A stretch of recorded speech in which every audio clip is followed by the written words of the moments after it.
इतनी भीड़ क्यों है भैया? हेलो दोस्तों, हाउ आर यू। मैं हूं रिकी कुमार और आप देख रहे हैं एक्टिंग इज माय लव। दोस्तों, आज मैं आप लोगों को लेकर कहीं जाने वाला हूं। कहां? 90s की गलियों में फिर से। जैसे कि हम लोगों ने जतिन कनकिया जी का वीडियो बनाया था, 90s के सुनहरे दौर को ताज़ा किया था, उसी तरह से आज फिर एक बार आपके साथ 90s की गलियों में घूमेंगे, जहां हम में से हर एक की, जहां तक मैं सोचता हूं, यादें कहीं ना कहीं बिखरी हुई हैं। चलिए आज इसी बहाने उसको फिर से समेटते हैं और ताज़ा करते हैं। दोस्तों, आज किसी फिल्म की बात नहीं होगी, बल्कि पहले के फिल्मों को जिस तरह के कलाकार सजाया करते थे अपनी जादूगरी से, उनमें से एक कलाकार की बात होगी। मैंने इसमें कोई सस्पेंस नहीं रखा है, आप लोगों ने देख ही लिया होगा, नाम भी लिख दिया है मैंने, अशोक शराफ। दोस्तों, ये फिल्मी जगत का वो नाम है जिसको कि भूल पाना तकरीबन नामुमकिन है। आज की पीढ़ी ऐसे लोगों को, ऐसे कलाकारों को कितना जानती है ये तो मैं नहीं जानता, लेकिन जो पहले के लोग हैं, जो 90s से बिलोंग करते हैं, जैसे हमारे जैसे 90s 80s वाले, सब ये लोग इनको ज़रूर जानते हैं। लेकिन आज के लोगों को भी इसके बारे में पता होना चाहिए और बताना ज़रूरी है। हमारे यहाँ भूल जाने की परंपरा है, इसीलिए फिल्म इंडस्ट्री ऐसे कलाकारों को भूल जाती है, जबकि ये लोग वो कलाकार हैं जो पूरे के पूरे फिल्म को सजाया करते थे। यदि आप देखेंगे तो छोटे मगर महत्वपूर्ण रोल करते थे, और अशोक शराफ तो बड़े रोल भी करते थे। फिल्मों से लेकर के टेलीविज़न तक इन्होंने भी झंडे गाड़े थे, अब ये उस खबर जाके किसको सुनाऊं? और नेगेटिव से लेकर के कॉमेडी तक सब में महारत हासिल की थी। लेकिन वही हुआ, समय दौर बदला और धीरे धीरे इंडस्ट्री ऐसे कलाकारों को भूलती गई। लास्ट मैंने देखा था, पता नहीं रोहित शेट्टी को ये कैसे याद रहे, उन्होंने इनको सिंघम में एक रोल दिया था जो कि एक कांस्टेबल का रोल था, और वो भी यादगार रोल है। और इनका किया हुआ हर रोल यादगार ही है, फिर चाहे वो बेनाम बादशाह वाला रोल हो, या फिर वो बंधन फिल्म का जो रोल था, कॉमेडी रोल था उसमें इनका, और उसके अलावा करण अर्जुन का, इसको कौन भूल सकता है। इसके अलावा कोयला में भी इन्होंने एक रोल किया था, वैद का।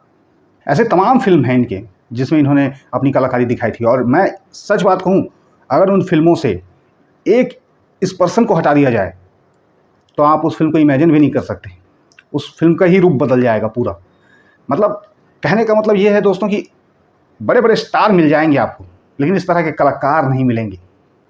और पहले के दौर में तो इस तरह के कलाकारों के लिए अलग से एक जगह बनाई जाती थी फिल्मों में, एक स्पेस होता था जिसमें इस तरह से कुछ कॉमेडी डाली जाए या कुछ भी इनका रोल डाला जाए। आप पहले की जितने भी फिल्में हैं 90s की देख सकते हैं और आपको मालूम होगा कि एक इस तरह का इनके लिए रहता था। इससे भी पहले के ज़माने में मैं कभी कभी अपने मम्मी पापा के साथ कोई फिल्म देखता हूँ, उनके समय की जो पुरानी फिल्म है, तो उसमें तो यार बाकायदा जैसे महमूद जी थे, तो उनके लिए तो पूरी, मतलब मुझे लगता है स्टोरी ही लिखी जाती थी फिल्म में। 1 घंटा या आधा घंटा तो उनकी वजह से लेंथ बढ़ जाती थी फिल्म की। मतलब इतना ज़्यादा रोल रखा जाता था ऐसे कलाकारों का और उनको सपोर्ट किया जाता था।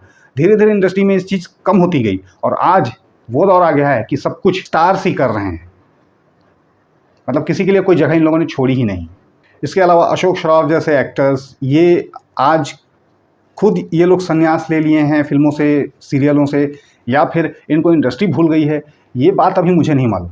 इसके बारे में मैं कुछ पक्का कह नहीं सकता, लेकिन आजकल ये दिखाई नहीं देते हैं, इसलिए एक जहन में आया कि इनके बारे में भी बात किया जाए। अचानक रात को मुझे ख्याल आया, मुझे हम 5 सीरियल याद आ गया था, और उसमें अशोक शराफ का जो रोल था आनंद माथुर वाला, अगर आप लोगों ने वो सीरियल देखा तो आपको ज़रूर याद होगा, और वो काफ़ी हिट सीरियल था। मैं तो कहता हूँ बल्कि एकता कपूर का लाइफ का, ज़िंदगी का सबसे अच्छा शो हम 5 ही है। उसके अलावा तो भाई, और आजकल तो ऐसे सीरियल भी नहीं बनते हैं। वो एक सुनहरा दौर था। उसके बाद धीरे धीरे जब से ये सास बहू वाली जहरीली नागिनें आ गईं, टेलीविज़न की भी ऐसी तैसी हो गई। वरना पहले का ज़माना था, मोबाइल इतना ज़्यादा सबके पास था नहीं, सब मिल करके टेलीविज़न देखा करते थे, और इस तरह के कुछ अच्छे सीरियल हमें देखने को मिलते थे जिसमें कुछ इस तरह के बेहतरीन कलाकार हों। और हम 5 तो एक ऐसा सीरियल था दोस्तों कि उसके कैरेक्टर्स तो आज भी सबको ज़बानी याद होंगे। आनंद माथुर, बीना, स्वीटी, मीनाक्षी, और जितने भी इनके उसमें बेटियों के रोल उन लोगों ने किए हैं, सभी एक से बढ़कर एक कैरेक्टर थे। और वो एक ऐसा प्रोग्राम था जिसको आप कितनी भी बार देखो कभी बोर नहीं होगे। और अब के टाइम में तो दोस्तों मुझे इस तरह के कलाकार देखने को ही नहीं मिलते हैं। मुझे ऐसा लगता है कि इस तरह के एक्टर नहीं के बराबर हैं। अगर आप लोगों को लगता है कि कोई इनके टच का है या इनके जैसा है तो आप लोग ज़रूर कमेंट में नाम बताना मुझे। कि जहाँ तक मेरी समझ जाती है मुझे तो नहीं लगता तरह के एक्टर आज कहीं हैं, क्योंकि आजकल फिल्म इंडस्ट्री में हर कुछ बढ़ गया है, टेक्नोलॉजी बढ़ गई है, बड़े बड़े स्टार्स आ गए हैं। वो बात वो जलवा नहीं दिख पाता किसी में जो इनमें दिखा करता था या इस तरह के एक्टर्स में हुआ करता था। इस तरह के एक्टर्स में दोस्तों और भी नाम शामिल हैं, उन पर भी हम कभी वीडियो बनाएंगे। मेरी ये आदत रही है कि मैं समय समय पर ऐसे कलाकारों के बारे में भी वीडियो बनाता हूँ जिनको कि आज दुनिया भूल गई है, और अगर ये वीडियो 2-4 लोग तक भी पहुँच गया तो ज़रूर शेयर करना, ताकि आज की पीढ़ी को भी पता लगे कि एक्टर क्या होते हैं। तो फिलहाल के लिए इतना ही, मुझे याद आया इसलिए मैंने आप लोगों को भी याद ताज़ा करवा दिया। और अगर किसी को इनके बारे में कुछ मालूम है, किसी तरह की इन्फॉर्मेशन है, तो वो मुझसे शेयर कर सकते हैं, उस पर भी हम लोग वीडियो बनाएंगे। तब तक के लिए दीजिए बंदे को इजाज़त। Take care.